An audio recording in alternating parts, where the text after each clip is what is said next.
বাক সংযম, নিজের কথাগুলোকে সংযত করা। এই বাক সংযম আর বাংলায় বলা হয়, আরবিতে বলা হয় হিফজুল লিসান তাহফিজুল লিসান। আপনার জিহ্বাকে সংবরণ করা, আপনার কথাগুলোকে সংবরণ করা। এই আমরা যে সমস্ত কথাবার্তা বলি মুখ দিয়ে, এই মুখ দিয়েই মানুষের কথাবার্তা হয়। আল্লাহ রাসূল বুখারী মুসলিমের একটা হাদিসে আছে যে ওয়ান সাহল ইবনে সাদিন রাদিয়াল্লাহু তাআলা আনহু قال قال رسول الله صلى الله عليه وسلم من يزمن لي ما بين لحييه ورجليه أزمن له الجنة রাওয়াহুল বুখারী। আল্লাহ রাসূল বলছেন, যে ব্যক্তি তার জিহ্বাগুলো দুই সোয়ালের মধ্যবর্তী জায়গা, তার জিহ্বা এবং দুই উরুর মধ্যবর্তী স্থান, লজ্জা স্থানকে হেফাজত করল, আমি রাসূল তার জন্য জান্নাতের জামিনদার হব। জোরে বলি সুবহানাল্লাহ। আল্লাহ রাসূল বলছেন, দুই সোয়ালের মধ্যবর্তী যেটাকে বলা হয়েছে জিহ্বা, আর দুই উরুর মধ্যবর্তী স্থান লজ্জা স্থান, এই দুইটি জিনিসকে যে সংবরণ করতে পারবে, আল্লাহর নবী বলছেন আমি রাসূল তার জন্য জান্নাতের জামিনদার হব। এই জন্য এই দুইটি খুব গুরুত্বপূর্ণ বিষয়। আল্লাহ রাসূল হাদিসে বলছেন, মানুষ যে সমস্ত গুনাহ করে, এই দুই অঙ্গ দিয়েই বেশিরভাগ মানুষের গুনাহ সংঘটিত হয়। একটা লজ্জা স্থানের কারণে, আর একটা হচ্ছে জিহ্বার কারণে। এই দুইটি দ্বারা মানুষ অধিকাংশ গুনাহ করে। এই অধিকাংশ গুনার কারণে, এই দুই অঙ্গর কারণে আল্লাহর নবী বলছেন অধিকাংশ মানুষ হবে জাহান্নামী। আর যারা এই দুইটার কারণ, যেহেতু এই দুইটাকে সংবরণ করবে, আত্মসংবরণ করবে, নিয়ন্ত্রণ করবে, আল্লাহ রাসূল বললেন আমি রাসূল তার জন্য জামিনদার হব। আবার আল্লাহ রাব্বুল আলামিন বলছেন, জিহ্বাকে কেন আপনি সংবরণ করবেন, কথাগুলোকে কেন আপনি সংযত করবেন, কেন আপনি সঠিক কথা বলবেন।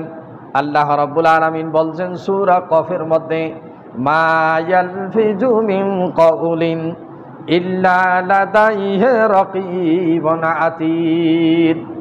আল্লাহ রাব্বুল আলামিন বলছেন, তোমরা এমন কোনো কথা বলো না যেটা আল্লাহ রাব্বুল আলামিনের দরবারে রেকর্ড হয় না। জোরে বলি সুবহানাল্লাহ। মানুষ যেই কথাই বলে, সেই কথায় মানুষের রেকর্ড হয়, ফেরেশতা লিপিবদ্ধ করে। আপনি ভালো কথা বলেন আর মন্দ কথা বলেন, অশ্লীল কথা বলেন, গীবত করেন, মিথ্যা সাক্ষী দেন, যাহা কিছুই আপনি করেন, মুখ দিয়ে যাহাই বলেন, এটা আল্লাহ রাব্বুল আলামিন বলছেন বান্দার সমস্ত কথা রেকর্ড হয়। জোরে বলি সুবহানাল্লাহ। আজকে তথ্য প্রযুক্তির যুগ। আজকে বলা হচ্ছে ইনফরমেশন ইজ পাওয়ার। একসময় বলা হয়েছিল নলেজ ইজ পাওয়ার, জ্ঞানই শক্তি। এখন বলা হচ্ছে ইনফরমেশন ইজ পাওয়ার। তথ্য প্রযুক্তি, ইনফরমেশন টেকনোলজি, এটাই হচ্ছে শক্তি। এই টেকনোলজির যুগে, তথ্য প্রযুক্তির যুগে আপনাকে বুঝতে হবে, একটা মানুষ আপনি কি কথা বলতেছেন এটা রেকর্ডিং হয়। মোবাইলে আপনি কথা বলতেছেন, আপনার মোবাইল সিম রেকর্ড, আপনি কোথায় কথা বলতেছেন, কার সঙ্গে কথা বলতেছেন, কোন অনৈতিক কথা বলছেন এবং কি ভালো কথা বলছেন, কোন দস্যুর সঙ্গে আপনি কি বলছেন, এটা ইনফরমেশন যারা নিচ্ছে, আপনার থানায় গেলে আপনার সিম দিলে আপনি কার সঙ্গে কথা বলেন, কোন ধরনের কথা বলেন, এই রেকর্ড আপনাকে দিয়ে দেবে। জোরে বলি সুবহানাল্লাহ। কি আমার কথা বুঝতে পেরেছেন আপনারা? তাহলে একটা মানুষ যদি এই কথা রেকর্ড করে আপনি কার সঙ্গে কি বলছেন মোবাইলে, এই রেকর্ড কিন্তু আছে। এই জন্য এই যে যতগুলো আমাদের এই সন্ত্রাসী কর্মকাণ্ড ঘটে, দেখা যাচ্ছে হত্যার কর্মকাণ্ড ঘটে, বিভিন্ন অনৈতিক কর্মকাণ্ড ঘটে, এই মোবাইল রেকর্ডিং, আপনি কার সঙ্গে কথা বলছেন, তার সঙ্গে কে কথা বলছে, কখন কে হয়েছে। যতগুলো হত্যা সংঘটিত হয়েছিল আমাদের দেশে, এই মোবাইল, যেমন এক ভ্যান চালককে মারি ফেলাইল আপনার এই কিছুদিন আগে, যে আপনার এই যে ইয়াটা রহিমউদ্দিন ভরসার ইয়াতে, এই মোবাইল রেকর্ডিং দিয়ে তাদের কে কোথায় কার সঙ্গে কথা বলা হয়েছে, এই রেকর্ডিং দিয়ে তাকে ধরা হয়েছে। তো এই যে তথ্য প্রযুক্তির যুগে আপনি কার সঙ্গে কথা বলতেছেন, কি কথা বলছেন, আপনার গোপন করার সুযোগ নাই। আপনি মিথ্যা বলছেন না সত্য বলছেন, ভালো বলছেন না মন্দ বলছেন, এটা যদি একটা মানুষের ব্রেন দিয়ে রেকর্ড করতে পারে, তাহলে আল্লাহ পাক কিয়ামতের দিন যাকে ব্রেন দিয়েছেন মানুষ এ কাজ করতেছে, আপনার কথা রেকর্ড করতে পারবে না? জোরে বলি সুবহানাল্লাহ। আল্লাহ বলছেন ওয়া ইন্না আলাইকুম লাহাফিজিনা কিরামান কাতিবিন ইয়ালামুনা মা তাফআলুন। আল্লাহ রাব্বুল আলামিন বলছেন তোমরা যা কিছু বলো, ইন্না আলাইকুম লাহাফিজিনা, নিশ্চয়ই তোমাদের দুই কাঁধের মধ্যে দুইজন সংরক্ষক ফেরেশতা রয়েছে, এরা সার্বক্ষণিক তোমাদের রেকর্ড করতেছে। কাতিবিন, তারা কিরামান কাতিবিন, সম্মানিত লেখকদ্বয়। এই লেখকদ্বয় তুমি ভালো বলো আর মন্দ বলো, কোথায় তুমি কি বলতেছো, কোন কথা কোথায় তুমি বলছো, কিভাবে বলছো, সব কথাগুলো তারা রেকর্ড করতেছে। ইয়ালামুনা মা তাফআলুন, আল্লাহ রাব্বুল আলামিন সব জানেন। তুমি যাহা করো তার অবগতির বাইরে একটাও হয় না। জোরে বলি সুবহানাল্লাহ। এই জন্য আপনি কোথায় কি বলবেন, মোবাইলে কথা বললেও আপনাকে সংযত হইতে হবে। আপনি কি কথা বলতেছেন এটা দুনিয়ার মানুষ যদি রেকর্ড করতে পারে, আপনার ফেরেশতাও রেকর্ড করতেছে। মোবাইল ব্যতীত আপনি যার সঙ্গে কথা বলতেছেন, চোখের ইশারায় কি বলতেছেন, আপনি ভালো বলছেন না মন্দ বলছেন, খারাপ বলছেন না কি কথা বলছেন, এটাও আপনার রেকর্ডিং হইতেছে। সার্বক্ষণিক আল্লাহ রাব্বুল আলামিন আপনার সমস্ত কথাগুলো রেকর্ড করে, এই রেকর্ড হয়ে যাচ্ছে মানুষের সব কথাগুলো। এই জন্য আল্লাহ রাব্বুল আলামিন এই রেকর্ড করার জন্য দায়িত্ব দিয়েছেন। এজন্য আল্লাহর নবী বলছেন যে তোমরা বাক সংযম করবে, তোমাদের জবানকে হেফাজত করবে। হেফজুল লিসান তাহফিজুল লিসান, তোমাদের জবানগুলোকে তোমরা সংরক্ষণ করবে, যেন জবান দিয়ে এরকম এমন কিছু কথা বলিয়ে না ফেলো যার দ্বারা দুনিয়া আখিরাত তোমার বরবাদ হয়ে যায়। জোরে বলি নাউজুবিল্লাহ। তাহলে এই জবানের কারণে মানুষ জাহান্নামী হবে, আর একটা লজ্জা স্থানের কারণে। এই জবান দিয়ে আমাদের কি কি ভালো কর্ম হয় এবং খারাপ কর্ম কি হয়, যেটা মানুষ কথা বলে, কথা বলার দিক দিয়ে একটা মিথ্যা কথা বলে, মানুষ কথা বলার সময় কর্কশ ভাষা কথা বলে, মানুষ কথা বলার সময় অন্যকে গালি দেয়, মানুষ কথা বলার সময় কি করে, অন্যের গীবত করে। কি এলে হয় না জবান দিয়ে? এই কাজগুলো মুখ দিয়ে হয়। যে মুখ দিয়ে যেগুলো হয়, এই হওয়ার কারণে কিছু মানুষ কি হবে, জাহান্নামে যাবে। আল্লাহ রসুল বলছেন সিবাবুল মুসলিমে ফুসুকন ওয়া কিতালুহু কুফরন, মুসলমানকে যে গালি দেয় সে হচ্ছে ফাসেক। জোরে বলি নাউজুবিল্লাহ। ওয়া কিতালুহু কুফরন, যে মুসলমানকে অন্যায়ভাবে হত্যা করে সে যেন কাফির হয়ে যায়। জোরে বলি নাউজুবিল্লাহ। তওবা না করা পর্যন্ত তার ঈমান প্রত্যাবর্তিত হয় না, ফিরিয়ে আসে না। তাহলে এই এক নম্বর, মানুষ মুখ দিয়ে সত্য কথা বলতে পারে আর একটা মিথ্যা কথা বলতে পারে। আপনি যদি চেষ্টা করেন, অভ্যস্ত হয়ে যান যে আমি মিথ্যা কথা বলবো না, একদিনে হবে না। আপনি চেষ্টা করতে করতে দেখা যাবে মিথ্যা কথা জবান দিয়ে আর বের হবে না। জোরে বলি সুবহানাল্লাহ। এটা সাধনার ব্যাপার আছে, সাধনার তবে আল্লাহ রসুল যে 3 জায়গা মিথ্যা কথা বলার ক্ষেত্রে বলছেন জায়েজ আছে, কিন্তু আল্লাহর নবী এই জায়গাগুলো তো জীবনে মিথ্যা কথা বলেনি। জোরে বলি সুবহানাল্লাহ। 3 জায়গা আল্লাহ রসুল বলছেন মিথ্যা বলা জায়েজ, তারপরে আল্লাহর নবীর জীবদ্দশায় পাওয়া যায়নি তিনি এই জায়গাগুলো তো মিথ্যা কথা বলেছেন। যেমন হাদিস আল্লাহর নবী বলছেন স্ত্রীর কাছে মিথ্যা বলা জায়েজ আছে, জিহাদের ময়দানে শত্রুর প্রশ্নের জবাবের উত্তরে মিথ্যা বলা জায়েজ আছে। 3 নম্বর আল্লাহর নবী বলছেন 2 মুমিন ব্যক্তির মাঝে এরকম কোনো বিষয়ে যদি ঝগড়া বিবাদ হয়, দুনিয়াভি আখিরাতের বিষয়ে কোনো কারণে যদি তাদের সঙ্গে কোনো মনোমালিন্য হয়ে যায়, যিনি তৃতীয় পক্ষের ব্যক্তি সংশোধন করবেন, এই সংশোধনকারী ব্যক্তি মিথ্যার আশ্রয় কিছু যদি নেয় তাতে তার গোনা হবে না। জোরে বলি সুবহানাল্লাহ। এই 3 জায়গায় মিথ্যা কথার কথা বলছেন, কিন্তু আল্লাহর নবী এই 3 জায়গায়ও মিথ্যা কথা বলেননি। জোরে বলি সুবহানাল্লাহ। আপনি যদি কোন বলে না, যদি রসুল জায়েজ বলছেন আপনি এটা তাকওয়ার ব্যাপার, আপনি মিথ্যা বলবেন না, স্ত্রীর কাছে কোনোদিনও কবেন না, এটা আপনার পার্সোনাল ব্যাপার। আপনি বলতে পারেন জায়েজ আছে, তাতে গোনা হবে না, কিন্তু একটা জিনিস সাবধান থাকতে হবে, স্ত্রীর কাছে মিথ্যা বলি যদি আপনি একদিন ধরা পড়েন তাহলে আজীবন আপনার কোনো দাম থাকবে, স্ত্রীর কাছে মর্যাদাহীন আপনি, আর আপনার মর্যাদা থাকবে না, আপনার কোনো কথায় সে বিশ্বাস আর করবে না, যে তোমার কথার দাম নাই, এই অমুক জায়গায় তুমি এ কথা বলি, এ কথা করছো, দেখা যাবে আপনার কোনো ওয়েট থাকবে না তার কাছে।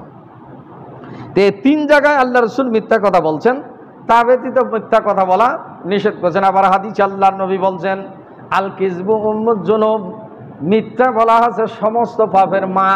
জোরে বলি নাউজুবিল্লাহ। সমস্ত পাপের মূল হচ্ছে মিথ্যা বলা। এই জবান দিয়ে মানুষ কি করতে পারে? মিথ্যা কথা বলতে পারে, যেটা সমস্ত পাপের মা বলছেন উম্মুজ জুনুব। আর এই মিথ্যা কি করে? হাদিস আল্লাহর নবী বলছেন, আসিদকু বিররুন ইন্নাল বিররা ইহাদি ইলাল জান্নাতি, সত্য কথা বলা একটা নেকি, আর এই সত্য কথা যে বলে তার ইন্না সিদকা বিররুন ওয়া ইন্নাল বিররা ইহাদি ইলাল জান্নাহ। আল্লাহর নবী বলছেন এই সত্য কথা মানুষকে জান্নাতের দিকে ধাবিত করে। জোরে বলি সুবহানাল্লাহ। আবার আল্লাহ রাসূল বলছেন, ইন্নাল কিযবা ফুজুরুন, নিশ্চয়ই মিথ্যা কথা বলা পাপ, ওয়া ইন্নাল ফুজুরা ইহাদি ইলান নার, এই পাপ কি করে? মানুষকে জাহান্নামের দিকে ধাবিত করে। আবার আরবিতে প্রবাদ আছে, আসিদকু ইউনজি ওয়াল কিযবু ইউহলিক, মিথ্যা মানুষকে ধ্বংস করে আর সত্য মানুষকে পরিত্রাণ দেয়। জোরে বলি সুবহানাল্লাহ। সত্য কথা মানুষকে পরিত্রাণ দেয়, মিথ্যা মানুষকে ধ্বংস করে। ইলের মেলা ঘটনা দুনিয়াতে আছে। আমরা ছোটবেলা আরবিতে একটা কিস্সা পড়ছিলাম, এই গল্পটা আসিদকু ইউনজি ওয়াল কিযবু ইউহলিক 7ম শ্রেণীতে আছে। এটা আপনারা ইংলিশে অনেকে পড়ছেন, বাংলা সাহিত্যে গল্প পড়েছেন, আমরা আরবি সাহিত্যে পড়েছি। আসিদকু ইউনজি ওয়াল কিযবু ইউহলিক, মিথ্যা মানুষকে ধ্বংস করে, সত্য মানুষকে পরিত্রাণ দেয়। একদিন এক রাখাল এরকম বাইরে তার গরু ছাগল নিয়ে গেছে, হঠাৎ চিল্লাচিল্লি করতেছে, বাঘ বাঘ বাঘ, এরকম চিল্লাচিল্লি শুনিয়ে মানুষ লাঠি ছুড়া নিয়ে আসছে তাকে এরকম বাঁচার জন্য। যখন মানুষ লাঠি ছুড়া নিয়ে আসছে তখন সে খিলখিল করে হাসতেছে। হাসার কারণ জিজ্ঞাসা করছে, মানে মিথ্যা বলিয়ে সে মানুষকে এরকম প্রতারণা করছে। তখন তারা লজ্জিত হয়, ঘুরে যায়। এরকম দ্বিতীয় দিনে সে এরকম মানুষকে উপহাস করে চিল্লাচিল্লি করছে, মানুষ তাকে আশ্রয় দেওয়ার জন্য লাঠি ছোড়া নিয়ে আসছে। সেদিনও সে এরকম হাসিয়ে তাদেরকে ফিরাইয়া দিছে। তৃতীয় দিন সেই রাখালের বাঘ এসে আক্রমণ করছে তার ছাগলের পাল। তার যখন আক্রমণ করছে সে কঠিন চিল্লাচিল্লি করছে, কিন্তু কেউ আর লাঠি ছোড়া নিয়ে বের হয়নি। লাস্টে বাঘ তার কলিজা ছেড়ে তাকে, সে যখন প্রতিহত করতে গেছে তাকে খেয়ে ফেলছে এবং তাকে সে মেরে ফেলছে। এখন প্রথম 2 দিন যদি সে এরকম মিথ্যা কথা না বলতো, তৃতীয় দিন যদি সে এরকম চিল্লাচিল্লি করতো, নিশ্চয়ই তার ডাকে মানুষ সাড়া দিয়ে আসতো। জোরে বলি সুবহানাল্লাহ। এটা আমরা গল্পে পড়েছি, এটা জ্ঞানীদের কথা, হাদিসের রসুলের হাদিসের রেফারেন্সের কথা। তাহলে সত্য মানুষকে নেকির দিকে ধাবিত করে, নেকি মানুষকে জান্নাতের দিকে ধাবিত করে। আল্লাহর নবী বলেন, ইন্নাল কিযবা ফুজুরুন ওয়া ইন্নাল ফুজুরা ইহাদি ইলান নার। এরকম মিথ্যা মানুষকে পাপের দিকে ধাবিত করে, আর এই পাপ মানুষকে জাহান্নামের দিকে ধাবিত করে। সম্মানিত হাজিরিন, তে একটা মুখের দ্বারা মানুষের এই মিথ্যা কথা হয়, যেটাকে আল্লাহর নবী সমস্ত পাপের মূল বলছেন। কোন এক সাহাবী আল্লাহর রাসূলকে যায় বলছেন, আউসিন ইয়া রাসূলুল্লাহ, হে আল্লাহর নবী, আমাকে কিছু নসিহত করুন, কিছু উপদেশ দিন। আল্লাহর নবী বললেন, লা তাকযাব, তুমি মিথ্যা বলিও না। তখন সে ব্যক্তি চিন্তা করলেন যে ছোট্ট একটা নসিহত, সামান্য একটা উপদেশ। 3 বার জিজ্ঞাসা করলেন, ইয়া রাসূলুল্লাহ, আপনি আমাকে কিছু নসিহত করুন, উপদেশ দিন। তিনি আবারও বললেন, লা তাকযাব, তুমি মিথ্যা বলিও না। এবারে বাড়িতে আসি বললেন, আমাকে তো অন্য কোনো কিছুই তিনি নিষেধ করেন নাই। সে মদ পান করত, এই মদ পান করাও তো আমাকে নিষেধ করেন নাই, ব্যভিচারে যাওয়া নিষেধ করেন নাই, অন্য অন্য সমস্ত কাজ আমাকে কোনো নিষেধ করেন নাই, খালি একটা কথা বলছেন, তুমি মিথ্যা বলিও না। এখন পরের দিনে এই ব্যক্তি মদ পান করে নিয়মিত, তখন যখন মদের বোতল হাতে নিছে, তখন তিনি ভাবতেছেন যে আল্লাহ রসুল আমাকে একটা নসিহত করেছেন যে তুমি মিথ্যা বলিও না। আগামী দিনে যদি আমাকে জিজ্ঞাসা করে আল্লাহ রসুল যে তুমি মদ পান করেছো কি না, তাহলে আমি যদি বলি যে না আমি করি নাই, তাহলে তো এটা মিথ্যা কথা বলা হবে, রসুলের ওসিয়ত আমার পূর্ণ হবে না, ওয়াদা খেলাফ হয়ে যাবে। তখন হয়তো আল্লাহর পক্ষ থেকে ওহী আসতে পারে, আমার ব্যাপারে শাস্তির বিধান আসতে পারে। জোরে বলি নাউজুবিল্লাহ। তখন তিনি কি করলেন? এই মদ পান করা ছেড়ে দিলেন। জোরে বলি সুবহানাল্লাহ। যে আবার যে কাজে যায়, যদি কয় নামাজ যদি না পড়ি, আল্লাহর নবী যদি আমাকে জিজ্ঞাসা করেন ফজরের নামাজ তুমি পড়ছো কি পড়ো নাই, জোহরের নামাজ জামাতে পড়ছো কি পড়ো নাই, তাহলে আমি কি জবাব দিব? যদি জামাতে পড়তেও না পারি আমি নামাজ পড়ছি কিনা, তাহলে আমি যদি নামাজ না পড়ি আল্লাহর নবীকে মিথ্যা কথা বলি, তাহলে তার সঙ্গে আমার ওয়াদা খেলাফ হয়ে যাবে, আমার ব্যাপারে আল্লাহর দরবার থেকে ওহী অবতীর্ণ হইতে পারে। লাস্টে যেই কাজে যায় সেই কাজে তার বাধাগ্রস্ততা আসে যায়, যে যখনই আল্লাহর নবী আমাকে জিজ্ঞাসা করবে আমি কি জবাব দিব। এরপরে দেখা যায় ওই সাহাবী সমস্ত অনৈতিক কার্যকলাপ তার ভালো হয়ে যায়। জোরে বলি সুবহানাল্লাহ। এই জন্য আল্লাহ রসুল বলছেন আল কিযবু উম্মুজ জুনুব, যে সমস্ত পাপের জননী হচ্ছে মিথ্যা বলা। এখন তবে তাওরিয়া আছে কিছু, এ তাওরিয়া সকলের জন্য নয়। যারা কোরআন হাদিস বোঝে না, যারা কিয়াস বোঝে না, তাদের জন্য তাওরিয়া নয়। আপনি যথাসম্ভব এটাকে পরিহার করে চলতে পারবেন। যে জায়গায় মিথ্যা বলা আল্লাহ রসুল জায়েজ বলছেন, সে জায়গায় আপনি বলতে পারেন, এতে গোনা হবে না। তে মুখের দ্বারা মানুষের একটা কি হয়, এ মিথ্যা কথা হয়। যে জবানকে বাক সংযম, আল্লাহ নবী বলছেন তোমার কথাগুলো সংযম করো। এরপরে মানুষ কি করে? জবান দিয়ে মানুষকে অশ্লীল কথাবার্তা বলে, গালিগালাজ করে। আল্লাহর নবী বুখারী মুসলিমের হাদিস, আল্লাহ রসুল বলছেন মান সালিমাল মুসলিমুনা মিন লিসানিহি ওয়া ইয়াদিহি, সেই ব্যক্তি ততক্ষণ পর্যন্ত প্রকৃত মুসলমান হবে না যার জবান এবং হাত দিয়ে মানুষকে কষ্ট দেওয়া থেকে সে বিরত থাকে না। জোরে বলি নাউজুবিল্লাহ। আপনি সব ভালো, আপনার কর্মকাণ্ড, আপনি নামাজ রোজা হজ যাকাত সব করেন, কিন্তু আপনার জবান এত খারাপ, যখন তখন আপনি মানুষকে অশ্লীল কথাবার্তা বলেন, কর্কশ ভাষায় কথাবার্তা বলেন, গালিগালাজ করেন। এখানে জবানের হেফাজতের কথা আল্লাহর নবী বলছেন। কি এমন মানুষ নাই? নামাজ রোজা তার অনেক ভালো, অন্য সব ভালো, কিন্তু তার জবান খুব খারাপ, মানুষ তার সঙ্গে কথা বলার সাহসে পায় না। আবার এত রাগ, তার সঙ্গে মানুষ মিশতে ভয় পায়, কথা বলতে ভয় পায়, পরামর্শ করতে ভয় পায়। আবার দেখা যাচ্ছে অল্প ব্যতিক্রম করলে হাতও চলে, মুখও চলে যেমন, হাতও চলে যেমন। জোরে বলি নাউজুবিল্লাহ। আল্লাহর নবী বলছেন সে মুসলমানই নয়। আর সে যদি মুসলমানে না হয়, তাহলে আপনার ইবাদত দিয়েই খালি মুসলমান হওয়া যাবে? ইবাদত দিয়েই খালি মুসলমান, প্রকৃত মুসলমান হওয়া যায় না। এই আপনার জিহ্বাকে সংবরণ করতে হবে এ কর্কশ ভাষা থেকে। কর্কশ ভাষীকে আল্লাহ পছন্দ করেন না, আল্লাহ রসুল কর্কশ ভাষী ছিলেন না। আল্লাহ পাক কোরআনে বলছেন হে রসুল আপনি যদি কর্কশ ভাষী হইতেন, তাহলে লোকেরা আপনার কাছ থেকে চলে যাইতো, তারা আপনার কাছে ভিড় জমাইতো না। আল্লাহ রসুল ছিলেন কোমল হৃদয়ের, মানুষের সঙ্গে বিনয় নম্রী, যার কারণে মানুষ দলে দলে, শুধু তরবারির কারণে ইসলাম আসে নাই, আল্লাহ রসুলের আদর্শের কারণে দলে দলে মানুষ ইসলামের ছায়াতলে এসেছে। জোরে বলি সুবহানাল্লাহ। আল্লাহ রসুল কর্কশ ভাষী ছিলেন না। আল্লাহ রসুল কখনো গালিগালাজ কাউকে করেননি। আল্লাহর নবী বলছেন সিবাবুল মুসলিমে ফুসুকুন, মুসলমানকে গালি দেওয়াই কবিরা গুনাহ। আপনি অন্যায়ভাবে কাউকে গালি দিতে পারেন না।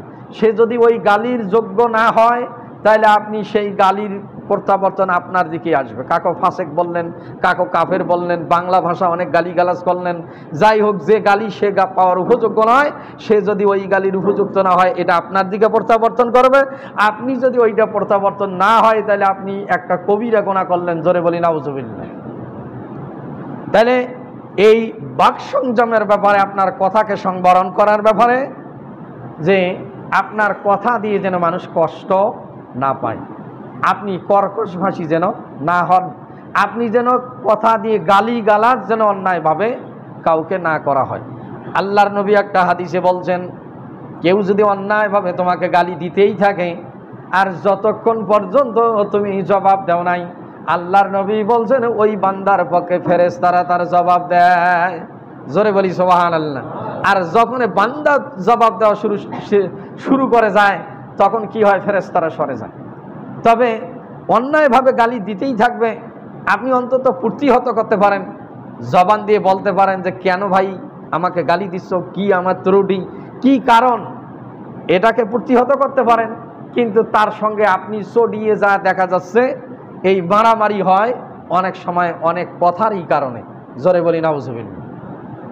এই আত্মসংবরণ যখন সে করতে পারে না, তখন নিজেকে যখন নিয়ন্ত্রণ করতে পারে না, তখন দুইজনের মাঝে হাতাহাতি, লাড়ালাড়ি, মারামারি, খুন খারাপি পর্যন্ত আমাদের সমাজে হয়ে যায়।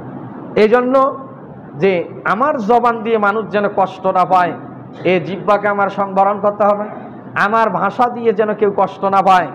এবং প্রবাদ আছে যে কাডারির ঘা শুকিয়ে যায়, কথার আঘাত কখনো শুকিয়ে যায় না। তাহলে এই জন্য মানুষকে যদি আপনি কথা দিয়ে কোনোদিন আঘাত দিয়ে থাকেন, আপনার মৃত্যুর পরও তার কথা স্মরণ হয়ে যাবে। যে হয়তো মলছে ভালো হোক, এমন একটা আমাকে একদিন এমন কথা বলছে যেটার আজ পর্যন্ত আমি এ কথা ভুলতে পারি না। কি এমন হয় না?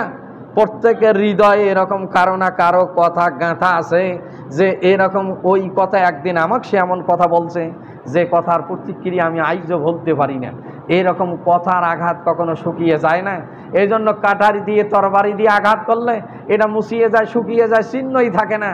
কিন্তু কথার আঘাত থাকে, এরকম থেকেই যায়। এই জন্য আবার আমরা আরবি সাহিত্যে একটা গল্প পড়েছি, আল হিকামুল আমসালুল আরব। আরবদের মধ্যে জ্ঞানীদের কিছু প্রবাদ আছে, আরবদের সাহিত্যিকদের একটা জ্ঞানী প্রবাদ আছে, আল মেকসারু কাহাতিবিল লাইলে। অধিক কথা বলনেওয়ালা ব্যক্তি রাতে কাঠ সংগ্রহকারী নেয়। যে ব্যক্তি বেশি কথা বলে তার কথায় ভুল হইতে পারে, তার কথায় মিথ্যা হইতে পারে, তার কথা রংবাজি হইতে পারে, তার কথায় ছলচাতুরি হইতে পারে, তার কথায় গীবত হইতে পারে। তাহলে যে অধিক কথা বলে সেই ব্যক্তি রাতে কাঠ সংগ্রহকারী নেয়। এর উদাহরণ দিয়ে এবার বোঝাইছেন, কোনো এক ব্যক্তি দিনে কাঠ সংগ্রহ করে আর কেউ রাতে কাঠ সংগ্রহ করে বিক্রি করে। যে ব্যক্তি দিনে কাঠ সংগ্রহ করে সে কাঠের ভালো কোনটা মন্দ কোনটা বুঝতে পারে, কতটুকু নিলে বোঝা বড় হবে না তাও সে বুঝতে পারে। এবং দিনে যখন কাঠ সংগ্রহ করে বিষাক্ত সর্ববিশ্ব যে কোথায় আছে সেটা সে দেখতে পায়। তাকে কি করতে পারে না, দংশন করতেও পারে না, অথবা সে আত্মসংবরণ করতে পারে। কিন্তু যে ব্যক্তি রাতে কাঠ সংগ্রহ করে, যদিও আলো থাকে তারপরে দেখা যাচ্ছে কাঠের সঙ্গে এরকম সর্ববিশ্ব আসতে পারে, বিষাক্ত এরকম প্রাণী আসতে পারে, হিংস্র প্রাণী আসতে পারে। এই কাঠের কারণে, রাতে কাঠ সংগ্রহ করার কারণে তার জীবন নাশের আশঙ্কাও হইতে পারে। জোরে বলি নাউজুবিল্লাহ। ইয়ে হইতে পারে না? এই জন্য কথায় এমন জায়গায় এমন কথা আপনি বলি ফেলছেন যেটার কারণে আপনার ফাঁসি হইতেও পারে, যে কারণে আপনার মৃত্যুদণ্ড হইতে পারে, যে কারণে আপনাকে খুন করে ফেলতে পারে কেউ, যে কারণে আপনি এরকম আঘাতপ্রাপ্ত হইতে পারেন। এই কথার কারণে আপনি লাঞ্ছিত হইতে পারেন, কথার কারণে আপনি অপমানিত হইতে পারেন, কথার কারণে কেউ বাড়ি খায়, কথার কারণে কেউ ভাতও পায়। কি সুবহানাল্লাহ বলবেন না? এগুলো প্রবাদ। কথার কারণে বাড়ি খায়, কথার কারণে ভাত পায়। তাহলে কথার কারণে কোনো জায়গায় ডাং খাইতে হয়, আবার কথার কারণে কেউ ভাত পায়। এটা প্রবাদ বাক্য, জ্ঞানীদের কথা। কথার কারণে ডাং খায়, কথার কারণে ভাত খায়। তাহলে কথার কারণে কোনো জায়গায় আপনি এমন কথা বলছেন ওটা ডাং ছাড়া আপনার কোনো কাজ নাই, আর এমন জায়গায় এমন ভালো কথা বলছেন যে কারণে আপনাকে চা খাওয়ায়, আদর করায়, ভাত খাওয়ায়, মিষ্টি খাওয়ায়, উপকার করে। জোরে বলি সুবহানাল্লাহ। এগুলো জ্ঞানীদের কথা। তাহলে কথা মাপিয়ে বলতে হবে, আত্মসংবরণ করতে হবে, নিজের জিহ্বাকে সংবরণ করতে হবে। এটা আল্লাহ রসুলের সুন্নত। এবং আল্লাহ পাক এই কথা বলার ব্যাপারে অনেক জায়গায় বলছেন, ওয়া ইবাদুর রহমানিল্লাযীনা ইয়ামশুনা আলাল আরদি হাওনা ওয়া খাতাবাহুমুল জাহিলুনা ক্বালু সালামা। আল্লাহর প্রিয় বান্দাদের গুণের বৈশিষ্ট্যের মধ্যে আল্লাহ রাব্বুল আলামিন বলছেন, আমার প্রিয় বান্দারা যখন মানুষের সঙ্গে কথা বলে তখন তারা বিনয় নম্রতার সঙ্গে কথা বলে, তখন তারা আদব রক্ষা করে কথা বলে, শান্তিপূর্ণ কথা বলে। তারা মানুষের সঙ্গে উগ্র মেজাজে কথা বলে না, কর্কশ ভাষায় তারা কথা বলে না, হঠাৎ এরকম তারা চড়িয়ে যায় কথা বলে না, তারা গালিগালাজ করে না। জোরে বলি সুবহানাল্লাহ। এই গুণ যদি আপনার থাকে তাহলে আপনি আল্লাহর প্রিয় বান্দার বৈশিষ্ট্যের মধ্যে একটা আছেন। এ কথা আল্লাহ রাব্বুল আলামিন বলছেন, যেটা আমরা যে কথা বলি এ কথা রেকর্ড হয়, এ কথা সংরক্ষণ হয়। এই জন্য আল্লাহর নবী বলছেন, কম কথা বলো মান সামিতা নাজা, যে ব্যক্তি কম কথা বলে সে আল্লাহর দরবারে নাজাত পাবে। জোরে বলি সুবহানাল্লাহ। কম কথা বলা, তাহলে যে অবশ্য যেখানে কথা বলার প্রয়োজন সেখানে আপনাকে কথা বলতে হবে। সেখানে যদি মুখ বন্ধ করে রাখেন তাহলে এটা আবার হাদিসে বলছেন বোবা শয়তান। যেখানে হক কথা বলা দরকার সেখানে হক কথা বলতে হবে, আর যেখানে কথা বলার প্রয়োজন নাই অহেতুক কথা বললে ভুল হইতে পারে, ত্রুটি হইতে পারে। একটা আরো প্রবাদ আছে যে জবানে হারলে গর্দানে টান সয় না। কি কথা বুঝেছেন? এটা বাংলা প্রবাদ, জবানে হারলে গর্দানে টান সয় না। কাকো কইছেন যে 600 টাকাত মুই ধান দিম, পরে দিনে 700 টাকা উঠছে, এখন কইছেন ভাই মুই এলাই ধান বেচবা নাও। জোরে বলি নাউজুবিল্লাহ। এটা কখনো ইমানদারের পরিচয় হইতে পারে না, মুমিনের পরিচয় হইতে পারে। জবানে বলছেন 600 আমি দিয়ে দিছি, এখন পরে না হয় 1000 টাকা হোক, তা আপনি জবান ঘুরাইতে পারেন না। এটা মুনাফিকের চিহ্ন এবং আপনি এটাকে পরিবর্তন কখনো করতে পারেন না। তাহলে জবানে হারলে গর্দানে টান সয় না, এটাও একটা প্রবাদ। আপনি জবানে বলেই ফেলছেন যে এত হইলে আমি দিয়ে দেব, তিনিও রাজি, তাহলে এটা বাই মুশতারির ব্যাপারে এটা ফেকার মাসআলা, আপনাকে দিতেই হবে। এখন যদি আপনি কন ভাই আমি এলাই বেচবো না, তাহলে আপনি জবান দিলেন কেন? তাহলে এখন দেখা গেল আপনি একটা এখানেও ক্ষতিকর এই মিথ্যার আশ্রয় নিলেন, আপনি মুনাফিকের আশ্রয় নিলেন।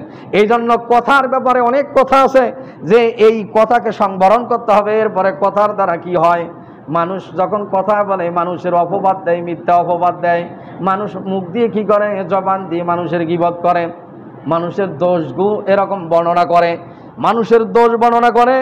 এ কথা আল্লাহ পাক কোরআনে কারিমে সূরা হুজরাতের মধ্যে বলছেন, ইয়া আইয়ুহাল্লাযীনা আমানু ইসতানিবু কাসীরাম মিনাল জান্নে।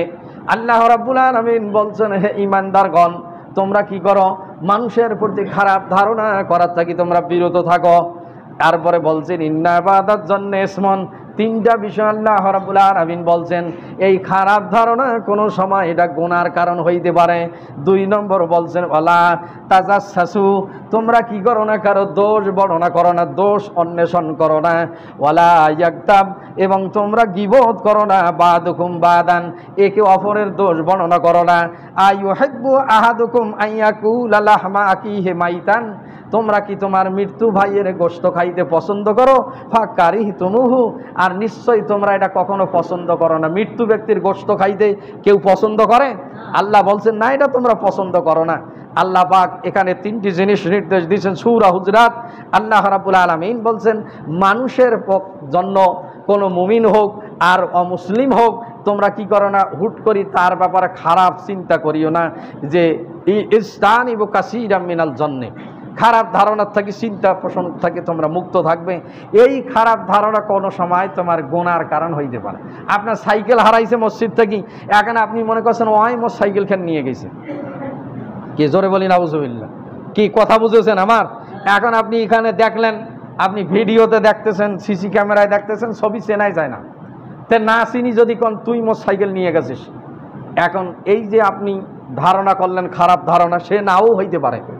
যদি ডাইরেক্ট চেনেন তাহলে তো ভালো কথা, আপনি সিসি ক্যামেরা দেখছেন, ডাইরেক্ট ফেস চেনা যাচ্ছে যে তুই এখানে, বলে কেন আমাকে এই কথা বলে যে সিসি ক্যামেরায় আমি তো ছবি ডাইরেক্ট দেখতে পেয়েছি, কিন্তু আপনি ছবি চেনেন না। হঠাৎ একজন যা কছেন তুই মোর সাইকেল খান নিয়ে গেছিস, এখন ধরি ওনাকে মান অপমান, দেখা যাচ্ছে তিনি এই কাজ করেননি। জোরে বলি নাউজুবিল্লাহ। তাহলে আপনি তার উপর অপবাদ দিলেন এবং তার উপর একটা মিথ্যা তহমত দিলেন, আবার তার আপনি মান সম্মান হানি করলেন। এটা চরম একটা আপনি গুনার কাজ করলেন। জোরে বলি নাউজুবিল্লাহ।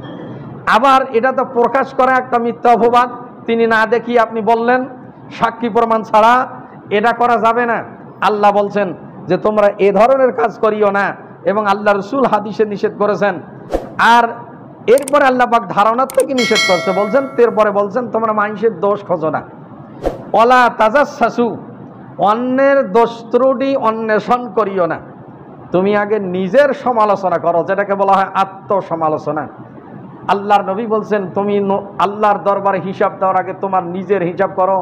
তুমি কতটুকু আল্লাহ পাকের আদেশ নিষেধ পালন করো, তুমি কতটুকু মোত্তাকি হয়েছো, তুমি কতটুকু ভালো হয়েছো। মানুষের চিন্তা করার আগে তোমার নিজের চিন্তা করো, মানুষের দোষ ত্রুটি ধরার আগে তোমার দোষ ত্রুটি তুমি অন্বেষণ করো। অন্যের ছিদ্রা অন্বেষণ করিও না, অন্যের দোষগুলো তুমি খুঁজিয়ে বেড়াইও না। এরকম হাদিস আল্লাহর নবী বলছেন, যে ব্যক্তি অন্যকে হেয় প্রতিপন্ন করার জন্য দোষগুলো খুঁজিয়ে বেড়ায়, আল্লাহ পাকও তার দোষ খোঁজে তার গৃহে, এবং তাকে তার গৃহেই লাঞ্ছনা করতে পারেন। জোরে বলি নাউজুবিল্লাহ। আবার আল্লাহর নবী বলছেন, মান সাতারা মুসলিমান সাতারাল্লাহু ইয়াউমাল কিয়ামা, যে ব্যক্তি কোনো মুসলমানের দোষ ত্রুটি গোপন রাখে, আল্লাহ রাব্বুল আলামিন কিয়ামতের দিন তার দোষ ত্রুটি গোপন রাখবেন। জোরে বলি সুবহানাল্লাহ। তবে এই দোষ ত্রুটির কিছু স্তর আছে। আল্লাহ পাক বলছেন, ওয়ালা ইয়াগতাব, তুমি গীবত করিও না, দোষ ত্রুটি অন্যের দোষ ত্রুটি বর্ণনা করিও না। আন আবি হুরায়রা রাদিয়াল্লাহু তাআলা আনহু قال قال رسول الله صلى الله عليه وسلم أتدرون ما الغيبة। আল্লাহর নবী আবু হুরায়রা রাদিয়াল্লাহু তাআলা আনহু বর্ণনা করতেছেন, আল্লাহর রাসূলকে একদিন সাহাবা আজমাইন জিজ্ঞাসা করলেন, ইয়া রাসূলুল্লাহ মাল গীবাতু, গীবত কি জিনিস? ও সাহাবীরা তোমরা কি জানো গীবত কাকে বলে? ক্বালু আল্লাহু ওয়া রাসূলুহু আ'লামু। সাহাবা আজমাইন বলেন, আল্লাহ এবং তার রাসূলই ভালো জানেন। ক্বাল, আল্লাহর রাসূল বললেন, যিকরুকা আকাকা বিমা ইয়াকরাহু, তোমার ভাইয়ের এমন দোষ বর্ণনা করা যেটা অপছন্দ করে। কিলা আফারাইতা ইন কানা ফি আখি মা আকুলু, হে আল্লাহর নবী, ওই দোষটা যদি তার মাঝে থাকে তাও কি আমরা বর্ণনা করতে পারবো না? সেই কাম করে, এটা কি তার আমরা অন্যের কাছে বর্ণনা করতে পারবো না? আল্লাহ রাসূল বললেন, ফাকাত ইকতাবাহু, বলছেন কলা ইন কানা ফিহি মা তাকুলু ফাকাত ইকতাবাতাহু, যদি এই দোষ তার মাঝে থাকে তুমি যদি অন্যের কাছে বর্ণনা করো, এর নাম গীবত। জোরে বলি নাউজুবিল্লাহ। ওয়া ইন লাম ইয়াকুন ফিহি মা তাকুলু ফাকাত বাহাত্তাহু, আল্লাহ নবী বলছেন, আর যদি দোষটা না থাকে তাহলে এটার নাম হচ্ছে বুহতান, মিথ্যা অপবাদ। জোরে বলি নাউজুবিল্লাহ। তাহলে দোষ যদি থাকে এইটাও যদি অন্যের কাছে বর্ণনা করেন, এইটাকে বলা হয় গীবত। আর দোষটা যদি না থাকে, মিথ্যা আপনি অপবাদ করেন, এটাকে বলা হয় বুহতান, মিথ্যা অপবাদ। ইসলামী শরিয়া আইন যদি থাকতো, তাহলে কেউ যদি কারো উপর মিথ্যা অপবাদ দেয়, এটা যদি সে প্রমাণ করতে না পারে, তাকে 80 দররা মারা হইতো। জোরে বলি সুবহানাল্লাহ। এটা ইসলামী দণ্ডবিধি। ইমাম মালিক রাহিমাহুল্লাহর সময় এরকম একটা ঘটনা এসেছে, কোনো এক ব্যক্তি যিনি মারা গেছেন, মহিলা মানুষ মারা গেছেন, তার গোসলের জন্য মহিলা মানুষের প্রয়োজন, পুরুষ দিয়ে গোসল বৈধ নয়। তবে একান্ত ক্ষেত্রে যদি মহিলা নাই পাওয়া যায়, সেটা আলাদা মাসআলা। তাহলে মহিলা দিয়ে গোসল করানো হবে। এমন সময় কাকে খোঁজ করে নিয়ে আসা হচ্ছে গোসলের জন্য? যে ব্যক্তি মহিলা মানুষ গোসল দিছে, যে ওই মহিলার এই গোসল দিতে যাইয়া যখন তার উরুর কাছে হাতখানা এসেছে, এই হাতটা আটকি গেছে, আর হাতটা বাড়ায় না। এখন যে মহিলা গোসল দিতেছে, তখন হাত আর আটকি গেছে, আর খোলে না। তখন এখন কি করা হবে? তখন ওই মহিলার স্বামী জীবিত আছে, তাকে জিজ্ঞাসাবাদ করা হচ্ছে, আপনার স্ত্রী কেমন ছিল? বলে, না, আমার স্ত্রী ভালো ছিল, তিনি নামাজি ছিল, তিনি পরহেজগার ছিলেন, এরকম তার কোনো ত্রুটি নাই। তো এখন যে হাত আটকে গেছে, এখন কি করা হবে? এখন কেউ ফয়সালা দিতেছে যে এই মহিলার হাত কেটে দেওয়া হোক। কিন্তু যে মহিলা গোসল করতে গেছে, সে তার আবার ওয়ারিসেরা বলতেছে, আপনার স্ত্রীর গোসলের জন্য তিনি আসছেন উপকার করার জন্য, আর আপনি তার হাত কাটবেন, এটা হয় না। আপনার স্ত্রীর চামড়া এখন কাটি দেওয়া হোক। কাটি দিয়ে, উনি তো মারাই গেছে, দুনিয়া জীবিত নাই, মারা গেছে, মৃত্যু ব্যক্তির হাত কাটি দিলে আর কি হবে? জীবিত ব্যক্তির হাত কাটি দিয়ে মৃত্যু ব্যক্তির হাত কেটে দেওয়া হোক। এখন ইনি স্বামী রাজি না যে আমার স্ত্রী ভালো ছিল, তার শরীর কাটা হবে, এটা আমি মানতে রাজি না। এখন এক পর্যায়ে উলামায়ে হযরত ফতোয়া যাহা কিছু সব গোটা এলাকায় তোলপাড়। এই সময় ইমাম মালিক রাহমাতুল্লাহ আলাইহি জীবিত ছিলেন। এখন ইমাম মালিকের কাছে এই ফতোয়া গেছেন। ইমাম মালিক রাহমাতুল্লাহ আলাইহিকে এরকম ডাক দেওয়া হলো। তখন ডাকার পর এক এক করে এই যে নারী গোসল দিচ্ছে আর যিনি মৃত্যু, দুইজনের অবস্থা শুনতেছেন। পর্যবেক্ষণ করার পর এই যে ব্যক্তি গোসল দিতেছেন, এই মহিলাকে বলছেন, তুমি কি এই মহিলার গোসল দিতে এরকম কিছু তোমার অন্তরে কোনো শব্দ এসেছিল? তখন এই মহিলা বলে, তুমি সত্য করে বলো, তোমার না তা হাত খুলবে না? তো বলে, হ্যাঁ, আমি যখন তার উরুর কাছে হাত নিয়ে আসি, এমন সময় আমার একটা কল্পনা আসছিল মনে মনে। বলে, কি কল্পনা?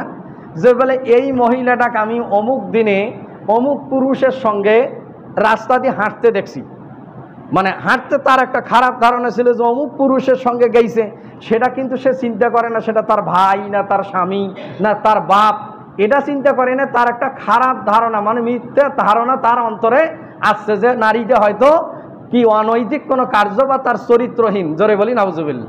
এই মনে মনে শুধু এতটুকু ধারণা করছে, ওই সময় তার হাতটা আটকে গেছে। এখন এই খারাপ ধারণা, তখন ইমাম মালিক রাহিমাহুল্লাহ ফতোয়া দিছেন যে তোমাকে 80 দৌড়া মারতে হবে, না হলে তোমার হাত খুলবে না। এখন ইসলামী দণ্ডবিধি তখন উভয়ের কাছ থেকে এরকম নিছে যে এখন আমরা কি করব, দণ্ডবিধি কার্যকরী করা হবে, আপনারা রাজি আছেন কিনা? তো এখন বলছেন যে হ্যাঁ রাজি আছি।